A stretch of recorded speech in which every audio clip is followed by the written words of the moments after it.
Bonjour à tous et à toutes, bienvenue à la formation du programme de rentrée 2021 ELAIS. Nous en sommes déjà à l'heure numéro 11, session 2. Pour rappel, la session 1 a dérapé pour des causes, disons, techniques. Elle n'a pas pu donc avoir lieu et c'est comme ça que nous avons fait la session 2 vendredi et une nouvelle session aujourd'hui, samedi.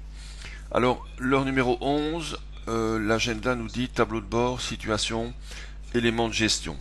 En fait, ce sont tous des éléments qui sont généralement automatiques, mais qui permettent d'avoir une vue précise de l'ensemble du bureau, une vue précise de l'activité, une vue précise de comment on vit. Alors, il y a toute une série de choses, il y en a 7-8 niveaux pour sa tableau de bord ou situation, en tout cas de visualisation des chiffres d'une autre manière, que ce soit par un graphique, que ce soit par un ratio, que ce soit par n'importe quoi. Et encore une fois, donc des éléments qui vont vous permettre d'apprécier et de décider surtout, parce que si ELAIS a bien une vocation à un moment donné, c'est de pouvoir décider de la suite des activités ou d'un changement d'activité ou d'une nouvelle orientation, par exemple. Alors, on va commencer, si vous le voulez bien, par le dossier. Alors, dans les dossiers, nous avons, bien sûr, comme vous le savez, pour un dossier, un poste chaque fois. Je vais ouvrir ici un dossier, le 2021-006, dans lequel nous avons, par exemple, ici, un poste. Voilà, mesurage de propriété. Nous avons, dans le détail du poste, un bouton qui est intitulé tableau de bord facturation. Alors il est peut-être pas opportun d'aller effectivement dans ce dossier qui est très peu fourni en data. Je m'en excuse, on va le fermer tout de suite pour reprendre un dossier qui permettra d'apprécier beaucoup plus facilement ce que on peut avoir dans le tableau de bord. Au niveau du tableau de bord, on peut y aller et vous allez voir que il présente en fait à peu près 7 sous-fenêtres. Depuis la fenêtre qui permet, la première, de facturer, la première qui permet d'apprécier les prestations existantes dans le dossier et éventuellement les corriger, etc. La même chose pour les frais. Ça, c'est un bouton en attente qui permet de facturer un dossier lorsqu'il est sous-tendu par une offre, qui permet de voir toute une série de statistiques. En voici quelques-unes, mais qui ne sont pas ici significatives. Nous verrons ça plus amplement dans le dossier dont je viens de parler. Et un autre bouton qui permet d'apprécier la rentabilité d'un dossier. Alors, on l'a vu, et vous le savez depuis longtemps maintenant, un dossier égale un poste, c'est le minimum. Par contre, un dossier est égal aussi éventuellement à plusieurs postes, comme le dossier ici 2018-001 qui présente un total de 6 postes. Alors pour rappel, la philosophie du dossier, etc., c'est d'avoir une référence, en l'occurrence ici 2018-001, pour un dossier, avec un client, avec un lieu d'intervention et avec une problématique. Et alors cette problématique peut être divisée en postes, et c'est là qu'un dossier peut avoir une multitude de postes en fonction donc des différentes interventions qu'on aura sur le dossier. Ça peut commencer, comme on le voit ici, un bornage, un mesurage, une expertise, un lotissement, une division, bref, toute une série d'interventions qui auront lieu à des temps différents, des époques différentes, mais qui garderont toujours la même référence 2018-001, ce qui permet, pour ces dossiers qui sont souvent parfois tirés en longueur, de ne pas chercher tout le temps le numéro de dossier. Alors, on l'a vu, je vais entrer ici dans un poste, dans le poste numéro 1. On a vu que dans chaque poste, on a bien sûr un tableau de bord qui est l'endroit où l'on peut facturer. Encore une fois, l'unité de facturation est le poste. Alors je vais ici entrer dans le tableau de bord de ce poste numéro 1, où on va donc retrouver, comme on l'a vu il y a quelques instants, les 6-7 boutons qui vont nous permettre de faire toute une série de choses. Alors donc le premier bouton, facturation. On ne va plus passer par tout ça, puisque ce sont des choses qui ont été expliquées par ailleurs dans une autre heure de formation, que ce soit la facturation, les prestations, etc. Nous allons nous en tenir donc à ce qu'on pourrait appeler encore une fois d'une manière générique tableau de bord, les moyens qui nous sont donnés pour apprécier le dossier en question. Alors ici voilà, on a un dossier qui présente pas mal de prestations. Et on a des graphiques ici qui sont mis à disposition et qui parlent et qui parleront d'une manière, j'imagine, différente d'une personne à l'autre en fonction de l'appréciation qu'on a de telle ou telle chose. Alors le premier graphique, c'est le graphique des prestations, où l'on voit ici une série de bâtonnets qui correspondent chaque fois à un code prestation, GPS, dessin, DAO, réunion, etc. Alors là, ça permet de voir la relativité des codes par rapport donc à la problématique du poste en question. Le deuxième nous donne un groupe de prestations, à savoir terrain bureau. Là c'est une balance entre des groupes de prestations comme on a chez les géomètres, chez les géologues et chez bien d'autres prestataires de services aussi. On a du terrain, du bureau. Encore une fois, l'appréciation que vous en aurez sera propre à votre réflexion. Enfin, par responsable, ce qui permet de voir que, par exemple, ici, nous avons 3 personnes qui ont interagi sur le dossier, qui ont participé au dossier, et ça permet là de voir l'implication majeure de telle ou telle personne dans ces dossiers-là. Le graphique des frais est non significatif, il va être retiré bientôt.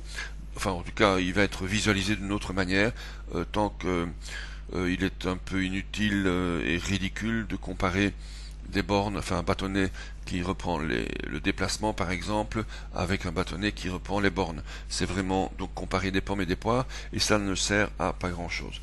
Et enfin, nous avons à droite en bas 3 bâtonnets qui nous permettent d'apprécier les heures, les totaux.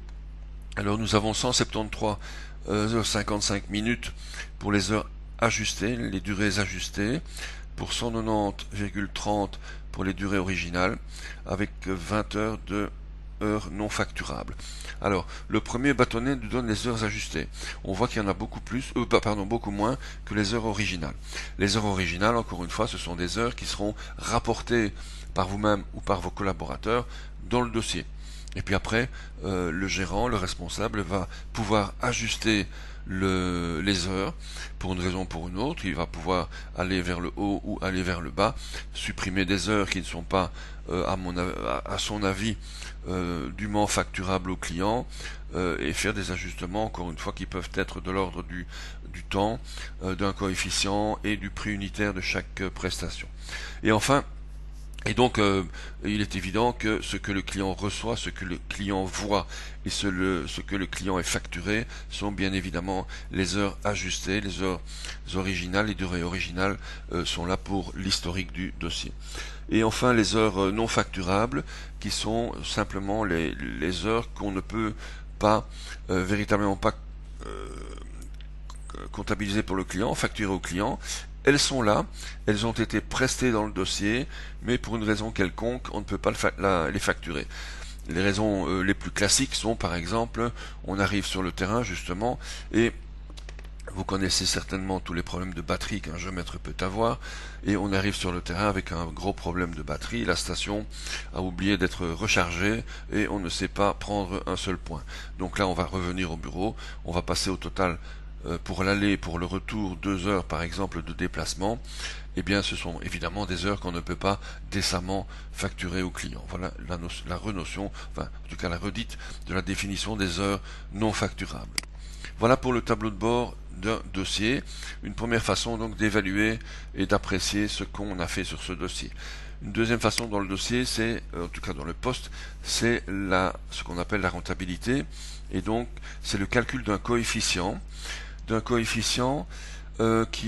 c'est le ratio en fait entre la facturation, c'est-à-dire les heures facturables.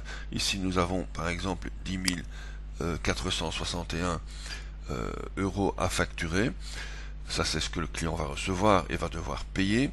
Par contre, les heures sur ce dossier, sur ce poste, nous auront coûté à nous, bureau, un certain nombre une somme, une charge relativement importante, en l'occurrence ici 4301 euros. Alors le 2,43 vient du ratio entre 10 000 et 4 000, 2,43, bon, ça veut dire que c'est un ratio qui est tout à fait correct. On dit toujours qu'au-delà d'un 50, un dossier est relativement rentable. Encore une fois, ça sont des chiffres que vous êtes seul à pouvoir apprécier, que vous êtes seul à pouvoir corriger, mais c'est une bonne indication en tout cas de comment le dossier s'est comporté. Voilà au niveau du poste ce qu'on pourrait appeler le tableau de bord et ce que nous trouvons à l'intérieur. Je vais revenir maintenant au niveau du dossier. Voilà, nous avons donc ici un dossier multiposte, 6 postes. Pour rappel, on peut aller jusqu'à l'infini en termes de postes dans un dossier, parce qu'une nouvelle problématique va venir se greffer sur le même lieu. Nous avons également un tableau de bord pour l'ensemble du dossier. Ce tableau de bord, il est accessible par ce grand bouton vertical qui remplace, quand on est dans un monoposte, l'accès au poste.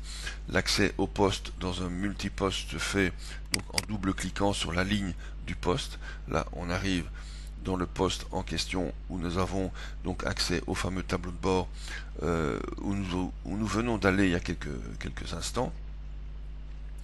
Et donc, si on reprend le dossier, maintenant le niveau dossier, nous avons un bouton qui nous permet d'accéder au tableau de bord du dossier multiposte, d'un dossier multiposte. Alors ce tableau de bord, pour l'instant, et pour être très clair, il propose des choses qui ne sont pas spécialement significatives. Par exemple, ici, le premier onglet, nous avons 4 onglets ici. Nous avons 4 onglets où nous avons le statut du dossier en général, le nombre de postes, les sous-traitances éventuelles sur les postes, le nombre de factures, nombre de prestations, etc. Bref, ce sont tous des chiffres qui sont sympathiques, mais qui ne sont pas spécialement pertinents. Et ce tableau de bord multiposte va être revisité à terme, je vais dire, mais assez rapidement parce que c'est important pour fournir des choses qui seront beaucoup plus parlante que ce qui est proposé aujourd'hui. Le tableau de bord multiposte permet la facturation des postes ou de plusieurs postes à la fois. Donc c'est l'équivalent de la facturation en monoposte, mais ici on regroupe des postes et on les facture ensemble. Alors il est clair que chaque poste d'un dossier multiposte pourra aussi être facturé séparément, mais pour des raisons évidentes de facilité, nombre de factures, etc., on pourrait grouper l'un ou l'autre poste en même temps sur la même facture. Donc là, je ne vais pas venir dans le détail à ce niveau qui a été expliqué par ailleurs. Donc je vais sortir du tableau de bord multiposte. Voilà le dossier et je sors de ce dossier. Alors, il y a un tableau de bord qui est beaucoup plus général, qui est un tableau de bord qu'on pourrait appeler tableau de bord de démarrage, qu'on pourrait appeler aussi journal, tel qu'il a été appelé dans une autre version d'Elaïs, et qui est un tableau de bord qui donne en une seule image, en une seule fenêtre, une multitude de petits chiffres intéressants, enfin de chiffres de petits ou grands, chiffres intéressants qui permettent donc d'apprécier en un seul coup d'œil l'ensemble des activités du bureau. Alors ce tableau de bord général peut être soit appelé par le menu contextuel qui se trouve appelable par le bouton droit de la souris sur le bandeau supérieur d'Elaïs. Voilà, nous avons ce petit menu contextuel et nous avons Dashboard. Nous allons cliquer sur Dashboard et nous allons attendre quelque peu les calculs qui sont relativement nombreux et qui vont donc permettre d'apprécier le bureau. Alors pendant ce temps-là, je dis toujours que on peut dans les paramètres demander à l'ouverture du dossier d'Elaïs, à l'ouverture d'Elaïs que ce tableau de bord apparaisse automatiquement à chaque ouverture. Alors on peut imaginer que le matin, parce que c'est encore une fois une des recommandations que l'on fait pour l'utilisation d'Elaïs, mais que chaque jour que le bureau passe, Elaïs soit ouvert tous les jours, et on peut donc demander à chaque ouverture ce tableau de bord. Voilà, il se charge. Encore une fois, c'est relativement long, mais si c'est le matin, on en a besoin qu'une fois en fait de ce tableau de bord, une fois le matin pour apprécier certaines choses, et pendant ce temps-là, on range son bureau où on boit sa première tasse de café. Alors voilà le tableau de bord qui est maintenant à l'écran, et on voit déjà que il apporte son lot de graphiques et d'informations. Si je descends, on en a, je pense, au total aujourd'hui 21 si mes souvenirs sont exacts. Alors on va les passer relativement tous en revue. On voit d'abord, il y a une image là à droite au-dessus, pardon à gauche au-dessus, comme il y en a une autre ici quelque part, voilà. Alors ces images, c'est simplement un scan qu'Elaïs fait de deux répertoires ou de un répertoire que vous aurez déclaré dans les paramètres. Ça sert à rien, ça sert juste à agrémenter le tableau de bord pour ne pas éventuellement s'ennuyer ou pour revoir éventuellement de vieilles photos qu'on aura un peu oubliées dans un coin. Voilà, ça c'est pour l'histoire des deux panneaux, des deux tuiles photos. En l'occurrence ici vous avez uniquement des tuiles ou des photos qui sont ce qu'on a appelé Namur dans le temps, donc ce sont des vieilles photos. Alors voilà, première tuile significative, les codes service en 2021. Là, on a un camembert qui nous indique qu'on a fait 3% de mesurage, 24% de bornage, etc.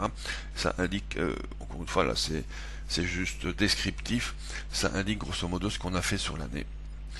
C'est un graphique qui est disponible également dans la section statistique, qui est beaucoup plus large et certainement beaucoup plus lisible. Au fil du, alors le fil du, c'est une fonctionnalité qui est présente dans les contacts, dans les dossiers, dans les postes, actuellement en tout cas, et qui propose un tableau de choses, de petites choses à faire, ou de petites choses qui ont été effectuées par tel ou tel collaborateur, et qu'on peut donc retrouver rassemblé quelque part, et le quelque part il est sous l'icône ici au fil du. Le quelque part c'est une fenêtre au fil du où on voit par exemple, si je clique sur l'icône à faire ou en attente, on voit toute une série de choses qui restent à faire. Des choses qu'il faut, des gens qu'il faut rappeler, des gens qu'il faut visiter, etc. Ça permet d'avoir une vision et un suivi global sans aller ouvrir tous les dossiers par exemple ou tous les contacts, puisque la fenêtre du fil du nous donne l'origine. Je vais cliquer sur affaires, nous donne l'origine par exemple, oui je vais prendre celui-ci, donc le type ça vient d'un contact, ça peut venir d'un dossier, ça peut venir d'un poste, ça peut venir de pas mal de choses, et ça permet donc encore une fois en un coup d'œil d'avoir la liste des choses qui sont à faire ou sur lesquels il faut avoir un œil bien avisé. Le chiffre d'affaires 21 par mois, ben ça je crois qu'il n'y a pas d'explication complémentaire à donner au-delà du graphique. Les prestations en 2021 par ID, donc par membre du personnel. Donc on a ici 4 personnes avec des hauteurs de bâtonnet différentes pour des heures effectives ou le bâtonnet rouge pour des heures qui sont infacturables. Nous avons la tuile dossier qui nous donne une petite idée de ce qui est en cours. Un dossier à ouvrir, 18 dossiers ouverts, 35 favoris, etc. Les factures à payer, ça c'est très clair, c'est pour les fournisseurs, donc c'est ce qui nous reste à payer, nous, bureau, vis-à-vis donc des fournisseurs. Évidemment c'est un graphique qui ne peut être obtenu que si vous gérez les factures d'achat d'Elaïs, les factures d'achat qui sont donc dans le module finance. On y reviendra peut-être tout à l'heure parce qu'on va reparler de ce type de visualisation de situation de gestion. Facture d'achat, voilà, on y reviendra plus tard.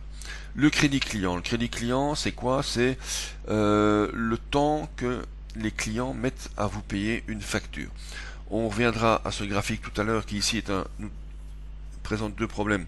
Il est assez petit et il n'est pas tellement lisible. Alors il y a un autre endroit où on peut avoir ce crédit client non seulement global, comme ici par exemple, mais surtout aussi par client. Et là, ça devient le graphique devient très significatif et permet des décisions, des prises de décision pertinentes. Donc je l'ai dit, je pense, c'est le temps que les clients mettent à vous payer. Donc c'est très important, c'est un graphique qui est très important. Ensuite nous avons les prestations, la tuile prestation. Prestations qui nous donne une série de mois.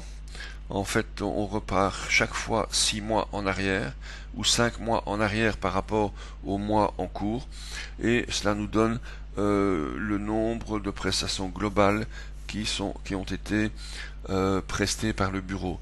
Alors ça, la courbe se dessine si c'est une courbe ou si plutôt c'est un bureau plus significatif que le bureau d'Elaïs. On verra donc l'ensemble des prestations, on verra l'ensemble, les courbes se former, on verra des creux de vagues, par exemple en août, tiens c'est bizarre, on a toujours des creux en août, ça permet de voir le nombre d'heures facturables, infacturables, etc. pour 6 mois, les 6 mois donc avant le mois en cours. Le chiffre d'affaires au fil des ans, je crois qu'il n'y a pas de commentaire là-dessus. La rentabilité des dossiers, on en a parlé tout à l'heure dans le tableau de bord d'un poste où on a le bouton rentabilité dans le tableau de bord et qui donne donc ce fameux ratio facturation charge engagée dans le dossier. Les offres en cours, on voit qu'ici qu'on a une offre qui est en cours. Une offre en cours, cela veut dire que le prospect ou le client a reçu sa proposition, notre proposition d'intervention, et on attend sa décision. Offres en cours, ce sont des offres qui ne sont pas terminées, et puis on a un total d'offres avec un total de chiffre d'affaires et un pourcentage de réussite. Les alertes sur les postes. Alors, alerte sur les postes, ça donne la possibilité de voir un certain nombre de dossiers qui auraient dépassé un seuil de prestation. Ici, le seuil il a été mis à 2500 €. On a 5 dossiers qui dépassent 2500 €. Alors, il est très clair que en fonction de ça, on peut dégager des décisions. On peut se dire tiens, mais on ne fait pas assez de rappels, il y a des rappels à faire, ou il faut facturer sur ce poste-là, ou on arrête de travailler parce que on est arrivé à un plafond si haut que ça devient un peu dangereux. Voilà, ça c'est l'alerte sur les postes. Le paramètre 2500, bien sûr, s'introduit dans la section paramètres. Client top 10. Alors les clients top 10, c'est quoi? C'est les 10 premiers clients, les 10 premiers gros clients, les plus gros clients que nous avons dans le bureau. Ici, c'est pas significatif parce qu'il y a un très gros qui écrase tout le monde, mais donc on a un gros client et puis d'autres choses.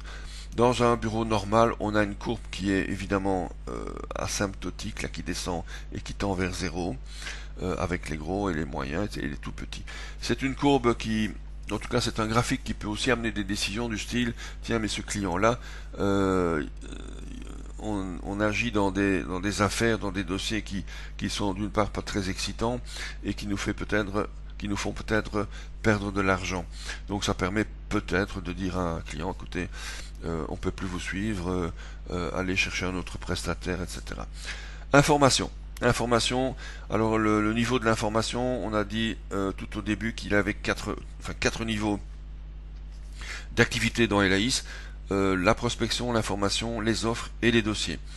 Le niveau information, c'est le fameux niveau du bruit qui court, où on a entendu lors d'un séminaire, lors d'une réunion, lors d'un mariage, lors de n'importe quoi, que un projet allait se développer quelque part.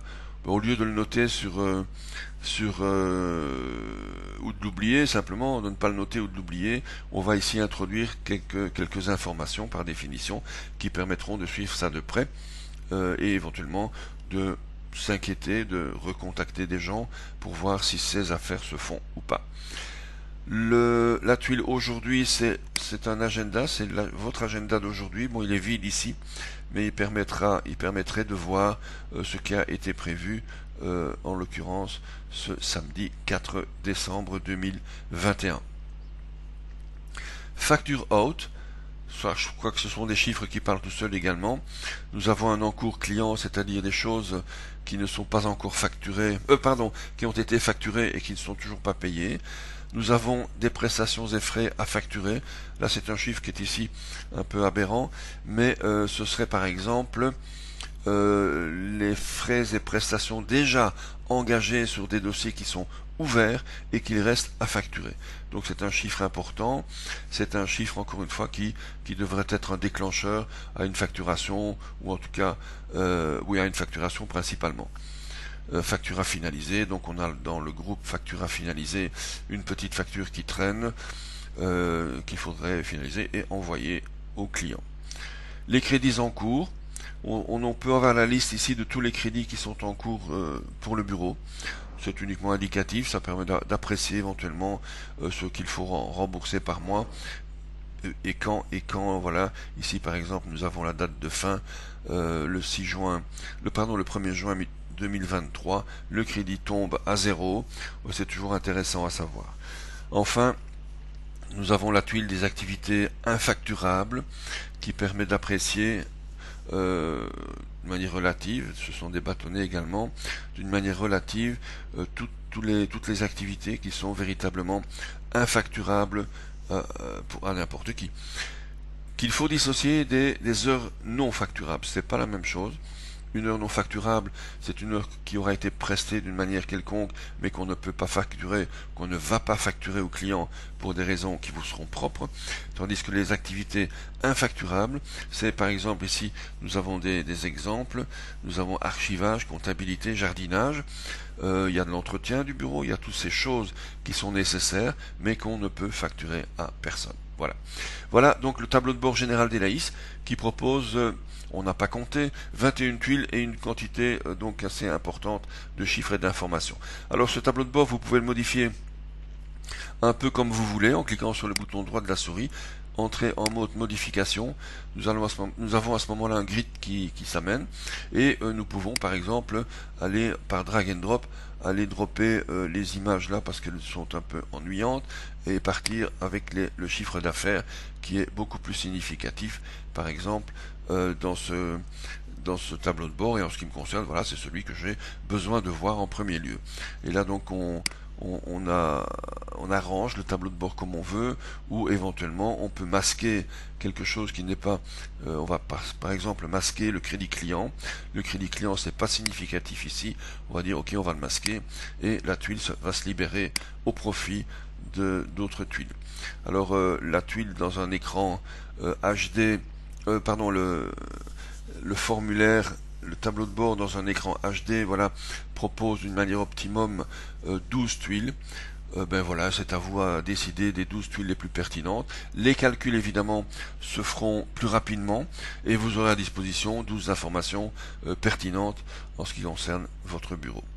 Nous fermons le tableau de bord en appuyant sur la touche Escape pour revenir donc au menu principal. Alors la gestion, on va aller maintenant dans deux coins d'Elaïs qui permettent d'apprécier encore une fois d'autres choses d'une autre manière. Alors ce qu'il faut savoir ici en termes de tableau de bord en général, de gestion, en termes de situation, des graphiques, les statistiques, tout ça est automatique.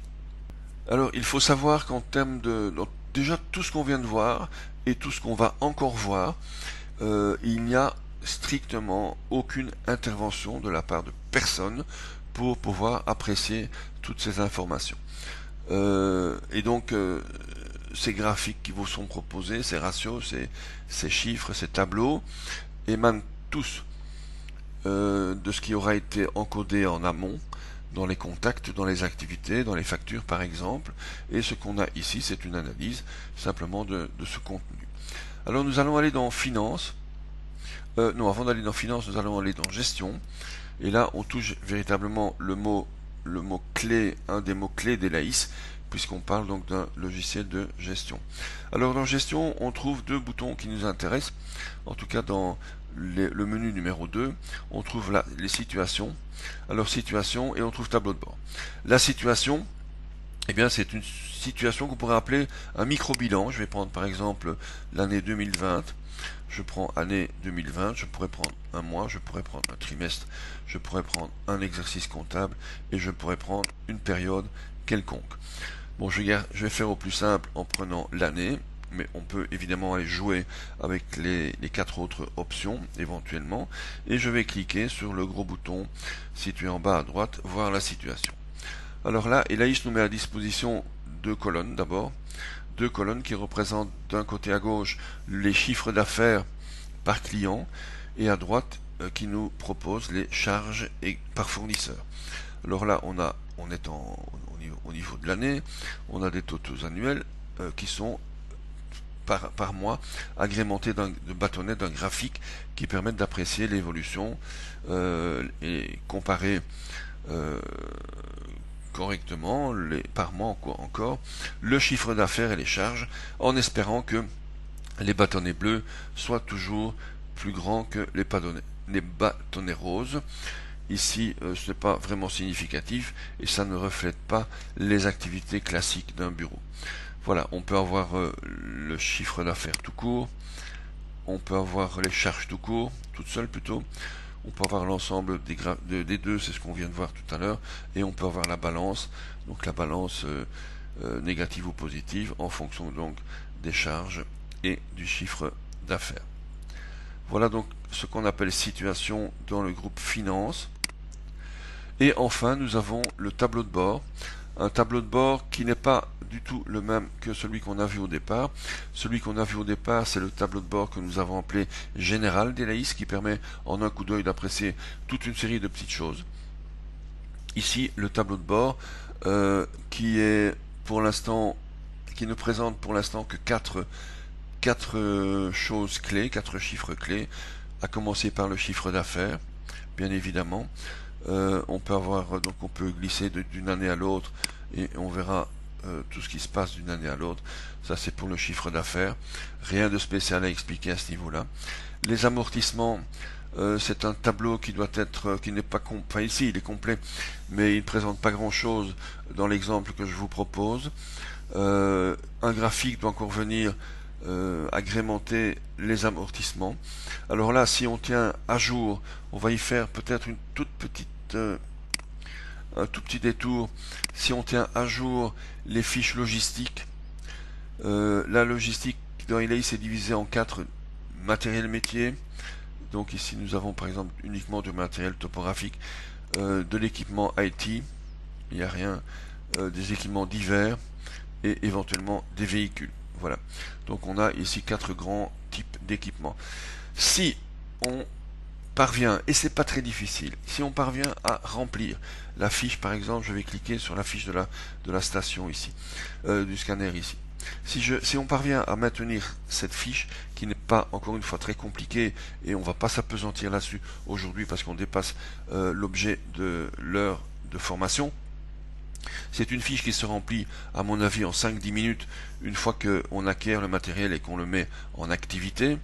Mais une fois que cette fiche est là, elle peut servir à énormément de choses et, entre autres, on vient de le voir, au calcul automatique du tableau d'amortissement, qui évidemment peut être fourni par un comptable et qui vous sera fourni par le comptable dans chaque situation et dans chaque exercice, à l'issue de chaque exercice, donc lors de votre bilan. Mais il reste intéressant que vous ayez une vue précise de ce tableau qui représente malgré tout l'ensemble du matériel qui est en cours pour votre activité. Le crédit client. Alors le crédit client, on l'a vu tout à l'heure dans le petit graphique dans le tableau de bord général d'Elaïs. Et en fait, on vient de voir celui-là, celui-ci c'est le même. Mais bon, c'est pas spécialement lisible. Pourquoi? Parce qu'on a ici une multitude de factures. On peut avoir le tableau de bord par année aussi, évidemment, toutes les années. Ici, on est dans toutes les années. Mais le plus intéressant, c'est d'apprécier, je pense en tout cas, le crédit client de chaque client, en tout cas de clients qui sont clés. Alors, pour rappel, on a en abscisse des factures. Le Y égale 0 correspond à la date d'émission de la facture. Et alors en ordonnée, on a des jours que met le client à vous payer. Alors il est clair que quand on a des choses comme voilà, 44 jours, c'est pas trop mal, mais quand on a 234 jours, c'est qu'il y a un problème. Alors si je prends maintenant le crédit, le même graphique par client. Je vais prendre quelque chose de significatif en ce qui concerne Elaïs.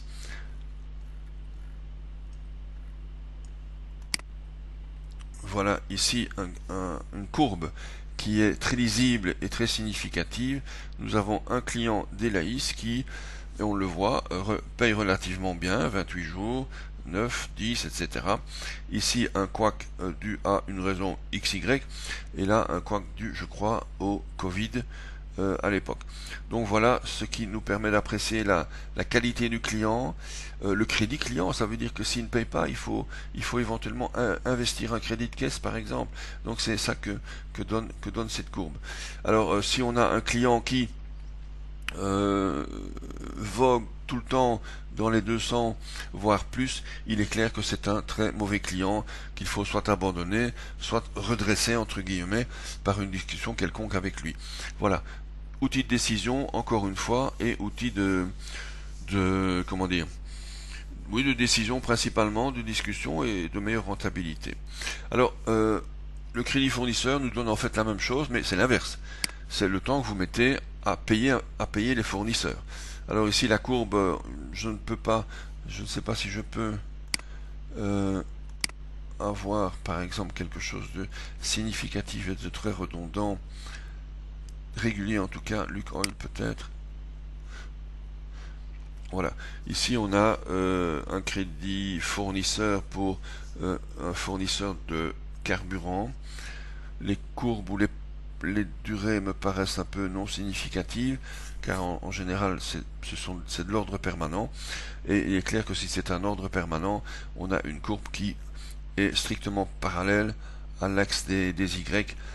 Ici je ne peux pas vraiment apprécier ce que signifie cette durée de paiement. Mais voilà, pour les clients, pour les fournisseurs, pardon, on a la même chose. Alors une chose qui est importante dans le tableau de bord, en tout cas pour l'avenir du tableau de bord, c'est que il va y avoir des choses ici, donc il y a quelques places qui sont encore disponibles, qui sont prévues, qui sont peut-être déjà calculées, en tout cas développées, et qui vont venir régulièrement s'ajouter au menu. Alors ce tableau de bord, encore une fois, va vous proposer des chiffres ou des ratios ou des situations, des graphiques qui ne sont pas spécialement appréciables directement par vous-même. Alors pour ce faire, on a toujours, vous voyez, les boutons sont divisés en deux. On a une grosse partie et une flèche. Alors la flèche donne quelques mots d'explication sur le crédit client, une façon de le lire, donc la clé de lecture pour des choses qu'on ne comprend pas et pour lesquelles on n'est pas spécialement spécialiste par définition. Il y aura d'autres choses donc plus importantes et encore peut-être plus pointues dans ce type de ratio. Mais l'idée du tableau de bord, celui-ci en tout cas, est de pouvoir proposer à un banquier par exemple, et je le vise en particulier, et de pouvoir être vis-à-vis de ce banquier un outil de dialogue pour lui montrer d'une manière flash toute une série de choses que lui va comprendre instantanément. Il sait ce que c'est que le crédit client, il sait ce que c'est que le crédit fournisseur, il saura ce que c'est que l'un ou l'autre ratio ou chose très particulière qu'on va développer plus loin.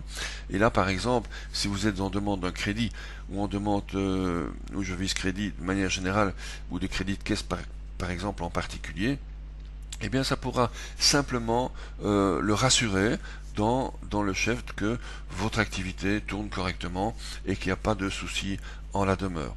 Alors pour établir ce tableau de bord, il y aura à un endroit particulier la possibilité d'introduire année après année ce que j'appelle des situations bilantaires succinctes. C'est-à-dire que pour calculer par exemple un ratio dont je n'ai pas le nom en tête, un ratio particulier, mais Elaïs doit aller chercher pour faire ce calcul, doit aller chercher un chiffre particulier dans le bilan. Alors ça, le bilan, on ne l'a pas. On proposera d'encoder, à mon avis, le bilan complet ou un bilan succinct, et à partir de ces chiffres bilantaires, Elaïs pourra calculer de manière pertinente et de manière précise en fait les ratios qui seront proposés. Voilà, ça c'est le tableau de bord, une certaine clé de voûte en tout cas par rapport à Elaïs. Alors nous venons de voir donc ce tableau de bord, on a vu les situations. On peut encore avoir au niveau de la finance un autre type de tableau de bord plus succinct et qui permet d'apprécier deux choses que sont les factures de vente et les factures d'achat. Pour rappel, facture de vente, facture d'achat, ça fait partie en gros du cash flow, donc ce qui doit rentrer, ce qui doit sortir. Nous avons ici une liste des factures d'achat qui sont en l'occurrence impayées. Et de ces deux listes, facture d'achat, facture de vente, nous pouvons sortir la balance AG qui nous permet d'apprécier le cash en fait avec lequel on va pouvoir jouer en termes donc de rentrée et de sortie. Ici on a les clients, on peut avoir les fournisseurs par mois. On a prévu jusqu'à 12 mois, ce qui est évidemment très très long et totalement incohérent. Et on a le dernier bouton qui présente donc la balance entre les deux et qui nous permet donc de voir qu'il n'y a pas de souci par exemple en la demeure.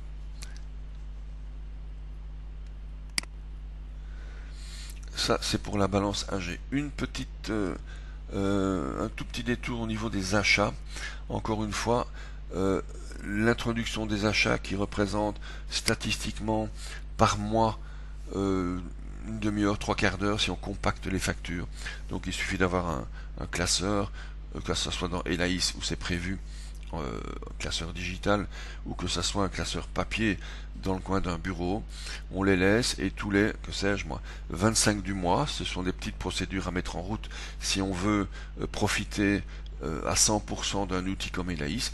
Tous les 25 du mois, on encode les 10 ou les 12 factures d'achat qui sont arrivées. 10-12 factures à partir du moment où les fournisseurs sont connus dans Elaïs, et en général on travaille avec les mêmes fournisseurs bien évidemment. À partir du moment où ces fournisseurs sont encodés et déjà présents, une facture représente grosso modo entre 1 et 2 minutes d'encodage si on est maladroit. Mais l'introduction de ces factures d'achat va déboucher sur 2-3 avantages. Alors les avantages, on vient déjà de voir la balance AG qui permet de voir comment on vit par rapport aux entrées et aux sorties. Ça nous permet de voir les situations dans lesquelles on était tout à l'heure avec les deux colonnes charge rentrée, mais ça nous permet surtout de produire ce qu'on appelle un dossier comptable. Alors le dossier comptable, je vais aller dans le dossier comptable, donc c'est le menu 2 du module finance, dossier comptable. Et ces dossiers comptables sont créés par trimestre. Donc en l'occurrence ici on a pour l'année 2021 on a 4 dossiers comptables ouverts, en tout cas créés, et on a le dernier, le troisième a été transféré au comptable le 11 octobre 2021. Alors je vais ouvrir celui-là puisque lui il est complet, il est fini, il est terminé. Je vais ouvrir le dossier comptable et je vais avoir ici au-dessus 5 onglets qui vont nous donner donc la liste des factures de vente, donc nos prestations que nous aurons établies vis-à-vis de nos clients. Le deuxième onglet va nous donner la même chose, on va attendre que le calcul soit fini, parce qu'évidemment il y a beaucoup de choses à scanner. Voilà, on va voir ici en facture IN les factures d'achat que nous aurons reçues sur le trimestre. Nous allons avoir automatiquement créé un listing client qui va venir au fil du temps se mettre à jour avec pour chaque client les chiffres d'affaires, etc. Et nous allons voir deux autres onglets qui sont des résumés de chaque facture de vente et des résumés, quand je dis résumé, c'est résumé, mais où toutes les informations sont présentes, donc dans ce qui concerne les factures de vente ou les factures d'achat. Alors on l'a vu peut-être au passage dans les factures de vente et dans les factures d'achat, nous avons ici un petit sigle PDF qui nous dit que le PDF existe pour cette facture comme pour les factures d'achat par exemple. Alors à ce moment-là, en fin de trimestre, on a strictement tout. On a tout ce qu'il faut, on a toute la matière à transférer au comptable de manière strictement automatique. On est en fin de trimestre, on va ici, il devrait peut-être y avoir un autre bouton de transfert, ici on l'a mis pour l'instant dans le petit menu impression, mais on trouve ici par exemple, enfin deux choses importantes, au-delà des boutons classiques, liste des factures d'achat, liste des factures de vente, etc., on a un bouton envoi par email du dossier comptable. Alors là, il suffit d'aller chercher votre comptable qui aura été créé dans les contacts, et en l'occurrence dans le profil, sous le profil partenaire conseil. Donc votre comptable doit être dans les conseils et étiqueté comptable. À ce moment-là, on choisit ici dans la liste déroulante, on clique simplement sur le bouton envoi et votre comptable va recevoir non seulement les listings, mais il va recevoir les fichiers PDF, il va recevoir l'ensemble des informations dont il a besoin pour travailler. Voilà donc l'intérêt. Je ne vais pas dire que ceci est un tableau de bord, loin de là, mais il y a un intérêt évident d'encoder ces factures d'achat. Les factures de vente, pour rappel, bien évidemment, sont automatiques et issues de votre activité. Voilà.